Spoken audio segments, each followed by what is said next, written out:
Hello बच्चों, मैं स्मिता बिजलवान स्वागत करती हूँ आपका आईसीटी वर्चुअल क्लासरूम में। आशा करती हूँ आप सभी स्वस्थ होंगे और अच्छे से अपनी पढ़ाई कर रहे होंगे। बच्चों, आज हम पढ़ने जा रहे हैं क्लास 6 की साइंस। और क्लास 6 साइंस में हमारा चैप्टर चल रहा था मटीरियल्स अराउंड अस, जहाँ पे हम अपने आसपास जो भी मटीरियल्स हैं, उनसे जो भी ऑब्जेक्ट्स बने हैं उनके बारे में बात कर रहे थे। मटेरियल्स के अलग अलग नेचर के बारे में बात कर रहे थे, यानी कि जो अलग अलग मटेरियल्स हैं उनका अलग अलग नेचर होता है। ठीक है, फिर हम मटेरियल के क्लासिफिकेशन के बारे में बात कर रहे थे। तो सबसे पहले अपीयरेंस यानी कि दिखावट के आधार पर हमने मटेरियल का क्लासिफिकेशन देख लिया था अपने लास्ट लेक्चर में, जहां पर हमने बात की थी कि दिखावट के आधार पर मटेरियल्स को दो भागों में बांटा जाता है। एक होते हैं लस्ट्रस यानी कि चमकदार, और एक होते हैं नॉन लस्ट्रस यानी कि जो चमकदार नहीं होते हैं। ठीक है, तो लस्ट्रस की कैटेगरी में ज्यादातर हम उन मटेरियल्स को रखते हैं जैसे कि जो हमारे मेटल्स होते हैं, जैसे gold, silver, platinum, iron, cobalt, copper, zinc. तो ये सारे मेटल्स होते हैं और ये लस्ट्रस नेचर के भी होते हैं, इसीलिए ज्यादातर लस्ट्रस की कैटेगरी में मेटल्स को रखा जाता है। वहीं अगर हम नॉन लस्ट्रस की बात करें तो नॉन लस्टरस की कैटेगरी में जैसे हम देखें लकड़ी है, चौक है, ठीक है, इस तरीके फास्फोरस है, सल्फर है, इस तरह की चीजें रखी जाती है जो अक्सर नॉन मेटल्स होती हैं। तो हम ये भी कह सकते हैं कि अपीयरेंस के आधार पर हम दो भागों में बांटते हैं, मेटल्स और नॉन मेटल्स। लेकिन हम प्रॉपरली मेटल और नॉन मेटल ना बोल करके लस्टरस और non lustrous, at the end हम लस्ट्रस और नॉन लस्ट्रस ही कहते हैं, मेटल्स और नॉन मेटल्स नहीं कहते हैं। क्यों? क्योंकि यहाँ पर बात यह है कि जो लस्ट्रस हैं वो कैसे होते हैं, काफी चमकदार होते हैं। लेकिन अगर हम मेटल्स की बात करें तो मेटल्स तो चमकदार होते हैं, लेकिन कुछ कुछ नॉन मेटल्स भी ऐसे हैं जो चमकदार होते हैं। कुछ कुछ चीजें ऐसी हैं जो चमकदार होती हैं, जैसे अगर हम ग्लिटर की बात करें या डायमंड की बात करें, तो डायमंड काफी ज्यादा चमकदार होता है, जिस वजह से उसे लस्ट्रस वाली कैटेगरी में रखा जाना चाहिए, रखते भी हैं। ठीक है, लेकिन ये जो डायमंड है ये कोई मेटल तो नहीं होता, ये बनता है कार्बन से, है ना। कार्बन का एक एलोट्रॉप होता है डायमंड, तो जो कि क्या है, नॉन मेटल है, लेकिन वो काफी ज्यादा शाइनी है। अगर हम आयोडीन की बात करते हैं तो आयोडीन भी काफी ज्यादा शाइनी, लस्ट्रस यानी कि चमकदार होता है। अगेन जो आयोडीन है वो भी एक नॉन मेटल है। तो हम यहाँ पर मेटल और नॉन मेटल की कैटेगरी में इसे नहीं बांटते, ठीक है, क्योंकि हम एलिमेंट का क्लासिफिकेशन नहीं कर रहे हैं, जिसे हम हायर क्लासेस में पढ़ेंगे। हायर क्लासेस में हम एलिमेंट्स के बारे में बात करेंगे, तो एलिमेंट का क्लासिफिकेशन जब हम पढ़ते हैं तब हम मेटल्स, नॉन मेटल्स, मेटलॉइड्स में उन्हें बांटते हैं, जो कि सही भी है। लेकिन यहाँ पर हम लस्ट्रस और नॉन लस्ट्रस की बात कर रहे हैं, तो नॉन मेटल्स भी लस्ट्रस हो सकते हैं और होते हैं कई सारे, जैसे डायमंड या आयोडीन की हमने बात की, या ग्लिटर हम कहें, है ना। ग्लिटर कोई मेटल तो है ही नहीं, तो हम क्या रख सकते हैं, उसे नॉन मेटल की कैटेगरी में रखेंगे। तो वो क्या है, वो भी चमकदार है। इस वजह से हमने अपीयरेंस को दो भागों में बांटा, लस्ट्रस एंड नॉन लस्ट्रस। फिर हम बात कर रहे थे हार्डनेस यानी कि कठोरता के आधार पर। कठोरता के आधार पर अगेन हमने जो मटेरियल्स हैं उनको दो भागों में बांटा, कठोर और कोमल। तो एक तरफ एक ग्रुप में हमने सारे उन मटेरियल्स को रखा जो कठोर हैं, और एक तरफ उन मटेरियल्स को जो कोमल है। अब इसी के बारे में आगे हम डिस्कस करेंगे और चैप्टर को आगे कंटिन्यू करेंगे। तो चलिए बच्चों, बढ़ते हैं स्मार्ट बोर्ड की तरफ। चलिए, तो हम बात कर रहे थे हार्डनेस यानी कि कठोरता के आधार पर। तो जैसे हमने कहा कि दो भागों में हम बांटते हैं, एक होते हैं हमारे सॉफ्ट यानी कि कोमल, और एक होते हैं हार्ड यानी कि कठोर। ठीक है, दो तरह के मटेरियल्स होंगे, कुछ हार्ड होंगे और कुछ सॉफ्ट होंगे। चलिए, तो आप कैसे पहचानेंगे कि कौन सा मटेरियल जो है वो हार्ड है और कौन सा मटेरियल जो है वो सॉफ्ट है, कैसे पता चलेगा आपको? चलिए, तो इसके लिए दो चीजें हैं, दो चीजों से आप समझ सकते हैं। पहला है कि कंप्रेस करना, जो इजीली कंप्रेस हो सकते हैं, जिसे आप इजीली कंप्रेस कर सकते हैं, उन्हें कहा जाएगा सॉफ्ट। ठीक है, और जिन्हें आप कंप्रेस नहीं कर सकते हैं वो हो जाएंगे हार्ड। दूसरा, जिन्हें आप स्क्रैच कर सकते हैं, खरोच सकते हैं, वो हो जाएंगे सॉफ्ट, और जिन्हें स्क्रैच नहीं किया जा सकता वो हो जाएंगे हार्ड। जैसे मान लीजिए आप दो चीजें ले लीजिए, जैसे आप पहले आपको पता होना चाहिए कि कंप्रेशन प्रॉपर्टी है क्या, है ना। कंप्रेस करना किसे कहा जाता है? तो कंप्रेस करना, जैसे कि आप एक कॉटन की बॉल ले लीजिए, है ना, कॉटन की आपने बॉल ली, तो या आपने कोई स्पंज ले लिया, ठीक है, तो चलो कॉटन मान लेते हैं। तो कॉटन की जो बॉल है, बॉल यानी कि कॉटन का एक टुकड़ा आपने ले लिया।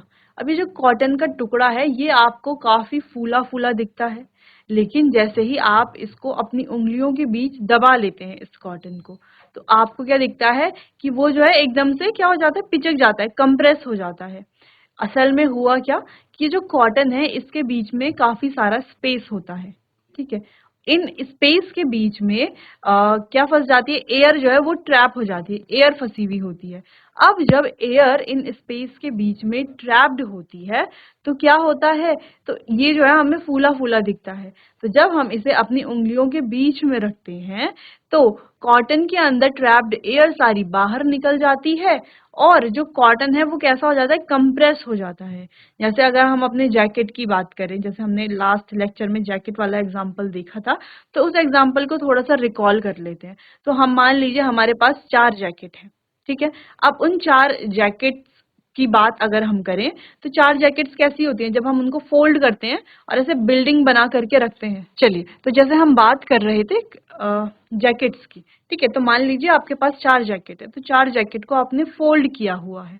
फोल्ड करके आप उस जैकेट को एक के ऊपर एक के ऊपर रखते हैं। जैसे बिल्डिंग बनाने के लिए हम ईंटों को रखते हैं ना, एक ईंट के ऊपर एक ईंट के ऊपर, ऐसे इस तरीके से। तो इस तरीके से आपने जैकेट को एक के ऊपर एक के ऊपर रखा। लेकिन अब आप देखते हैं कि जो जैकेट है वो बहुत ज्यादा जगह घेर रही है, क्योंकि जैकेट को जब हम फोल्ड करते हैं तो वो काफी फूली हुई सी होती है ना, उसके अंदर कॉटन होता है, तो वो काफी फूली हुई होती है, जिस वजह से वो काफी ज्यादा स्पेस को ऑक्यूपाई कर रही होती है। तो हम क्या करते हैं, अगर हम इन 4 जैकेट के ऊपर 4 ईंट रख दें तो ये जो जैकेट है ये कैसी हो जाएंगी। तो देखिए, अगर 4 जैकेट के ऊपर हम 4 ईंट रख देते हैं तो जैकेट के अंदर जो एडिशनल एयर ट्रैप है, जो हवा उसके अंदर फंसी हुई है, वो सारी हवा बाहर निकल जाएंगी और वो कंप्रेस हो जाएंगे, या अगर हम नॉर्मल लैंग्वेज में बोलें तो वो पिचक जाएंगे, ठीक है। तो वो कंप्रेस हो जाएंगे। इसी प्रोसेस को कंप्रेस होना हम कहते हैं सिंपली, ठीक है।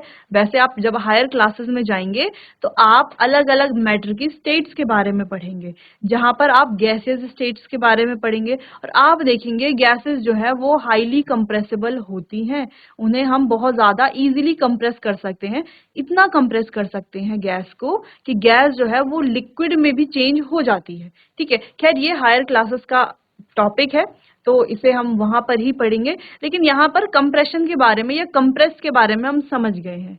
तो इसीलिए हमने कहा कि जिसे हम कंप्रेस कर सकते हैं, तो कंप्रेस किसे इजीली किया जाएगा, जो सॉफ्ट होंगे, जैसे कॉटन है या हमारे पास कोई जैकेट है या स्पंज है, ठीक है। तो इन सभी को आसानी से क्या किया जा सकता है, कंप्रेस किया जा सकता है और इन सभी को आसानी से खरोचा भी जा सकता है, ठीक है। तो ये हो गए हमारे सॉफ्ट मटेरियल्स। वहीं अगर हम बात करें, हमारे पास कोई लकड़ी है या कोई पत्थर है, ठीक है, या लोहे का कोई टुकड़ा है, तो हम क्या देखते हैं, क्या हम आसानी से इन्हें कंप्रेस कर सकते हैं?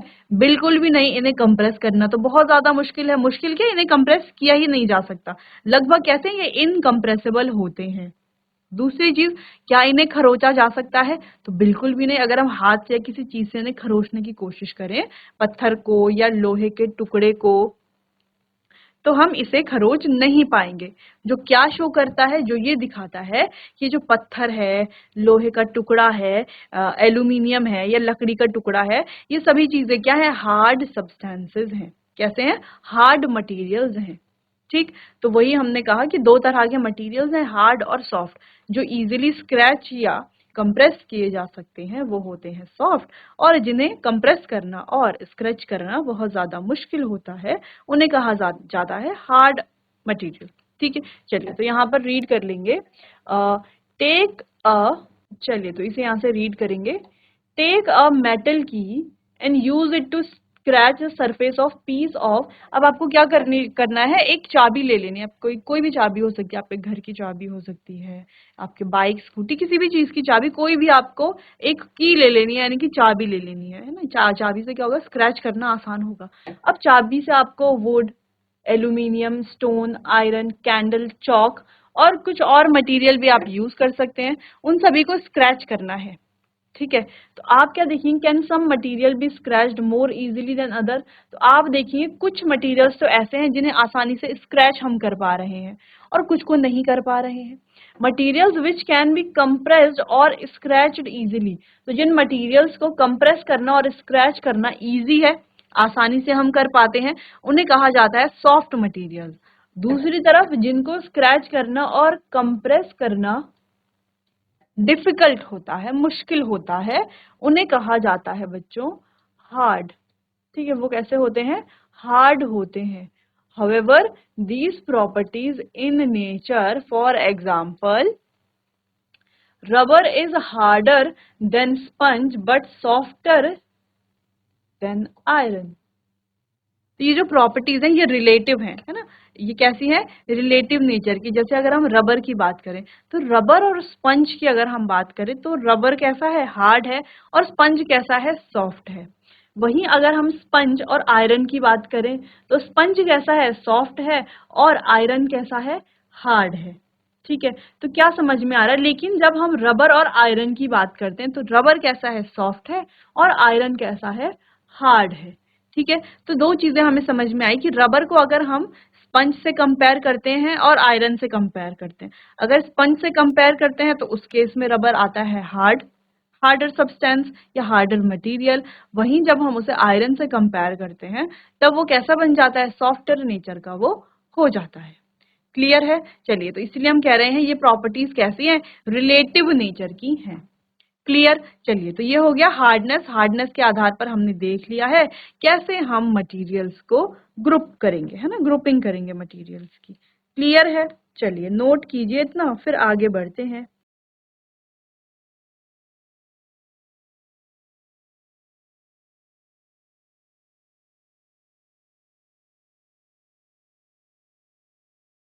चलिए आगे बढ़ते हैं। Hold the object given in table 6.3 with your hands. Feel whether the object are hard or soft. Find out the materials they are made up of. अब यहाँ पर देखिए, ब्रिक है, वाटर बॉटल है, पिल्लो है, टम्बलर है, table है, sweater है, और कोई भी अदर मटेरियल आप यहाँ पर लिख सकते हैं। मान लीजिए कॉटन आपने लिख लिया है। ठीक है, अब यहाँ पर आपको बताना है कि ये कैसे हैं। ठीक है, और किस मटेरियल से ये बने हुए हैं। ठीक है, तो क्या आप यहाँ पर देख करके बता सकते हैं कि ये जो ऑब्जेक्ट्स हैं ये किस मटेरियल से मिल करके बने हुए हैं?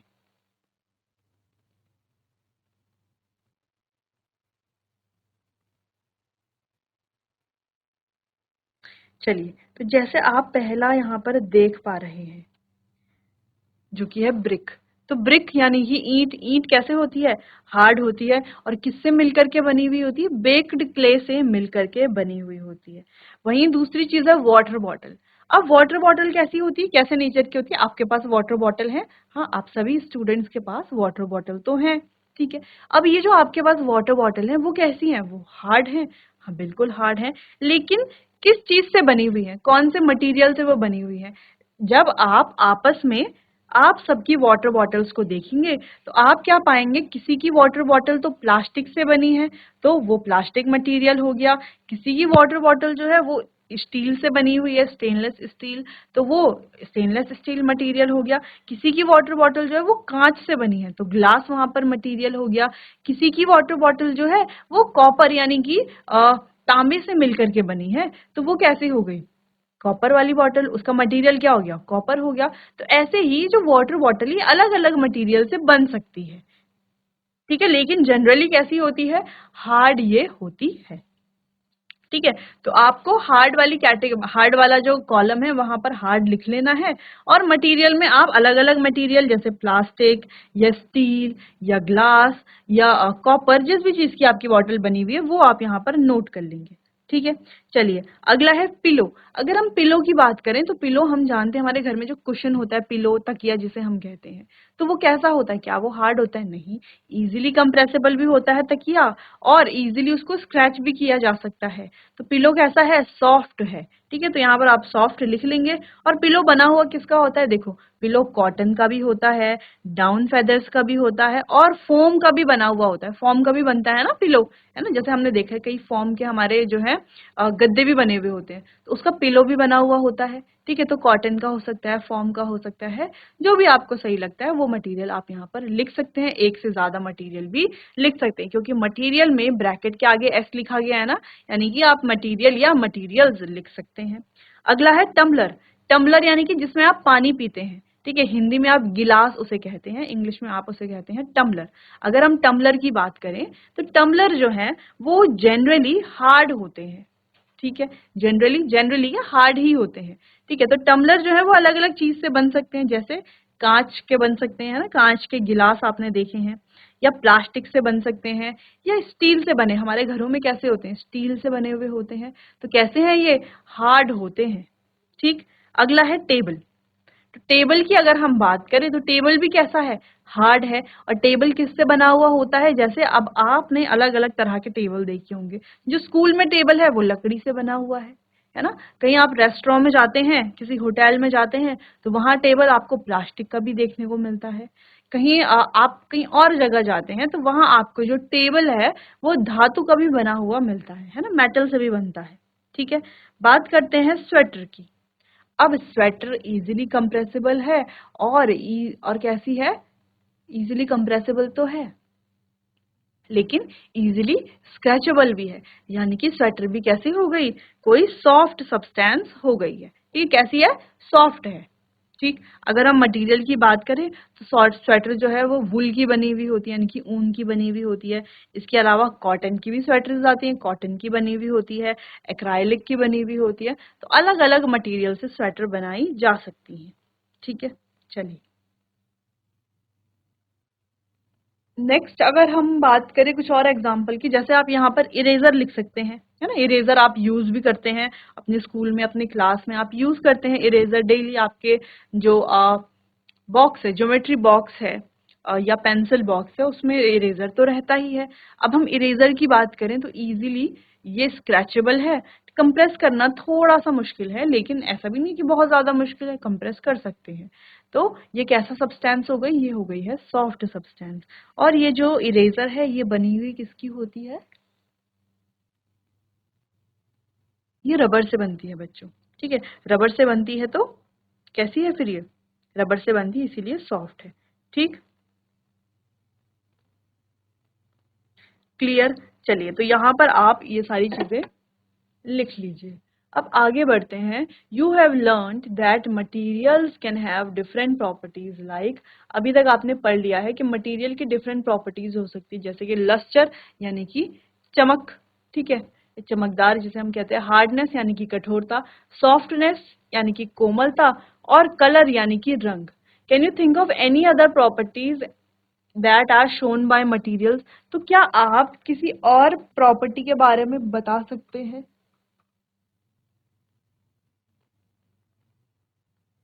लस्टर, हार्डनेस, सॉफ्टनेस, कलर, इनके अलावा कोई और प्रॉपर्टी के बारे में आप बता सकते हैं क्या मटेरियल्स की।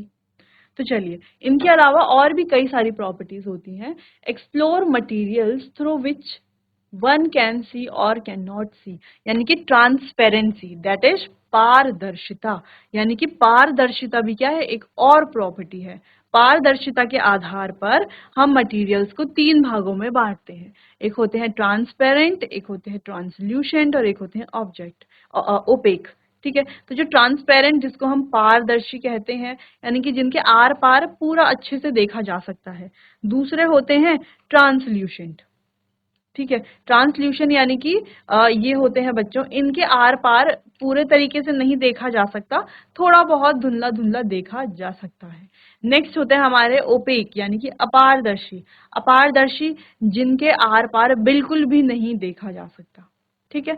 तो यहाँ पर हम बात करते हैं नेक्स्ट प्रॉपर्टी की, जो जो कि है ट्रांसपेरेंसी। चलिए, तो यहाँ पर गुलहन, गुलन, शीता एंड सारा। तो गुलन, शीता और Sara are playing hide and seek with their friends. तो वो अपने दोस्तों के साथ हाइड एंड सीक खेल रहे थे। हाइड एंड सीक आप सबने खेला होगा, है ना, बचपन में, अभी भी खेलते होंगे। तो हाइड एंड सीक यानी कि छुपम छुपाई का खेल। तो गुलहन हाइड बिहाइंड अ वॉल। तो यहाँ पर देखो गुलहन कहाँ पर जाकर के छुपा है, दीवार के पीछे। जबकि शीता कहाँ पर हाइड हुई है, छुपी हुई है, big tree in the garden. Garden के पीछे, जो गार्डन में जो बड़ा पेड़ है उस पर, उसके पीछे छुपी हुई है गुलहन, ठीक है। वाइल सारा hide behind the frosted glass door. सारा कहाँ पर छुपी हुई है, फ्रॉस्टेड ग्लास डोर के पीछे छुपी हुई है, यानी कि कांच का एक दरवाजा है, लेकिन प्रॉपर कांच का नहीं, वो ग्लास कैसा है, फ्रॉस्टेड है, यानी कि धुंधला है, ठीक है, फ्रॉस्टेड है, which has a hazy surface, कैसा सरफेस है, हेजी सरफेस। तो Sheeta's younger brother can see all of this happening through a glass window of his house. और शीता का जो भाई है, जो इस गेम में पार्टिसिपेट जिसने नहीं किया है, वो क्या कर रहा है, ये सब होते हुए देख रहा है अपने ग्लास विंडो से, यानी कि अपने कांच के जो खिड़की है उसके घर में, वहां से ये सब कुछ उसे दिख रहा है, ठीक है। तो यहाँ पर अलग अलग आप देख सकते हैं ऑब्जेक्ट का यूज किया गया है,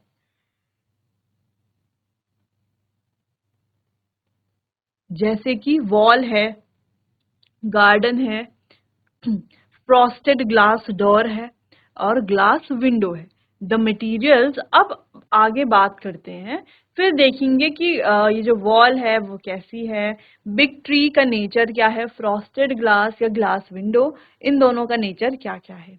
चलिए, the material through which things can be seen properly are called transparent, यानी कि ऐसे मटेरियल्स जिनके थ्रू हम चीजों को बहुत ज्यादा क्लियरली देख सकते हैं, उन्हें कहा जाता है ट्रांसपेरेंट, ठीक है। जैसे अगर हम बात करें, अगर हम कहें कि जो कांच की विंडो है ना, जहां से शीता का भाई जो है ये सब कुछ होते हुए देख रहा था, तो ये जो ग्लास विंडो है बच्चों, ये ग्लास विंडो कैसी है, ये ग्लास विंडो ट्रांसपेरेंट नेचर की है, क्लियर है।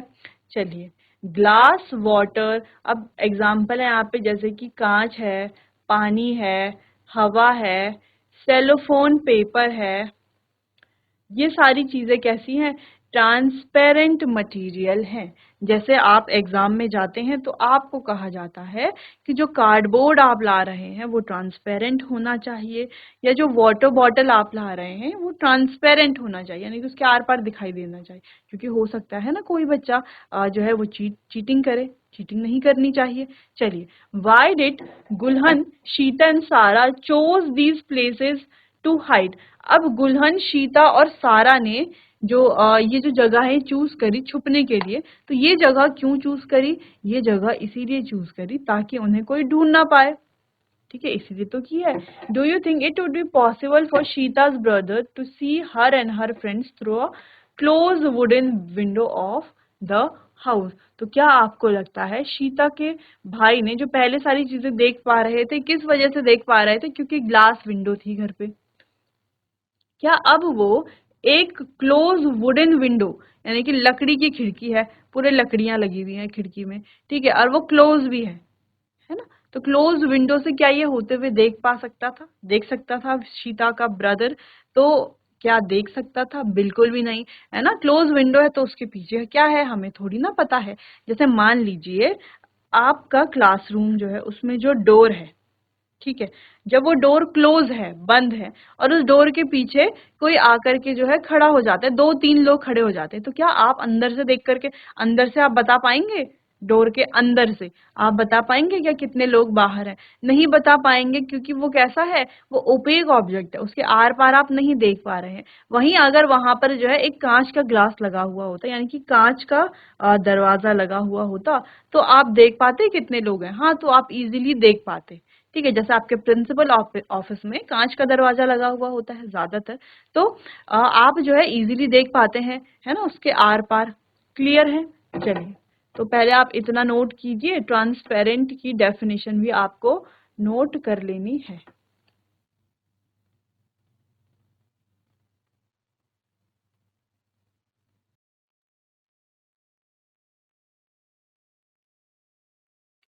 चलिए, आगे बढ़ते हैं।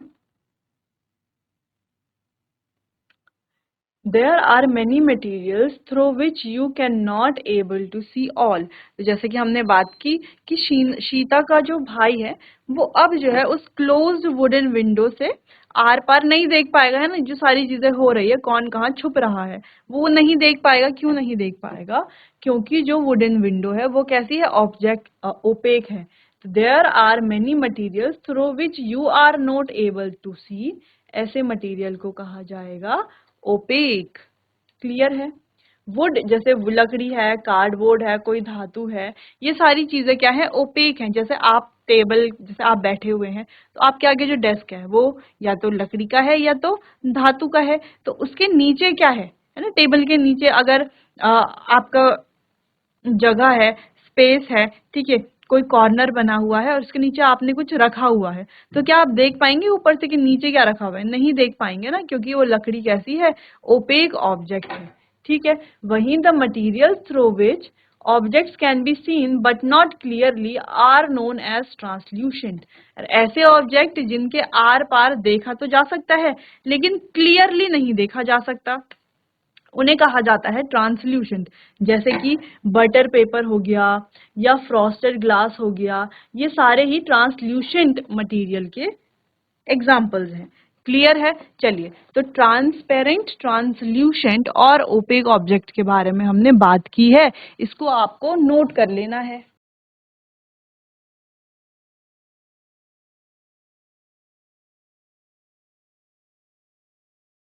तो बच्चों, पारदर्शिता के आधार पर हमने बात की कि मटेरियल्स को हमने 3 भागों में बांटा, ट्रांसपेरेंट, ट्रांसल्यूशेंट और ओपेक ऑब्जेक्ट। ट्रांसपेरेंट ऑब्जेक्ट्स जिनके आर पार हम देख सकते हैं, जैसे आपके पास प्लास्टिक की ट्रांसपेरेंट वाटर बॉटल है, तो उस वाटर बॉटल के अंदर आप देख सकते हो कि आपने वाटर भरा है या जूस भरा है, जो भी चीज भरी है। ठीक है, नेक्स्ट होता है ट्रांसल्यूशेंट, जिसके आर पार आप देख तो सकते हो लेकिन क्लियरली नहीं देख सकते, है ना, दिख तो रहा है धुंधला धुंधला लेकिन क्लियरली नहीं आप देख पाते हो। जैसे आपके पास कर्टेन्स होते हैं, है ना, जालीदार जो पर्दे होते हैं, तो उनके आर पार आप क्या करते हो, थोड़ा बहुत आप देख तो पाते हो कि हाँ कोई तो है, कुछ तो है, लेकिन बहुत क्लियरली आप नहीं देख पाते हैं। ठीक है, जैसे फ्रॉस्टेड ग्लास हो गया या बटर पेपर हो गया।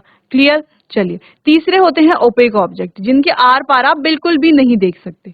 ठीक है, अब क्यों नहीं देख सकते, इसके बारे में हम अपने आने वाले अगले सेशन में बात करेंगे कि इन ऑब्जेक्ट्स में ऐसा क्या है कि किसी के आर पार हम बिल्कुल देख पा रहे हैं, किसी के आर पार हम नहीं देख पा रहे हैं। तो चलिए बच्चों, आज के लिए इतना ही, मिलते हैं अपने आने वाले अगले सेशन में। तब तक के लिए आपका बहुत बहुत धन्यवाद।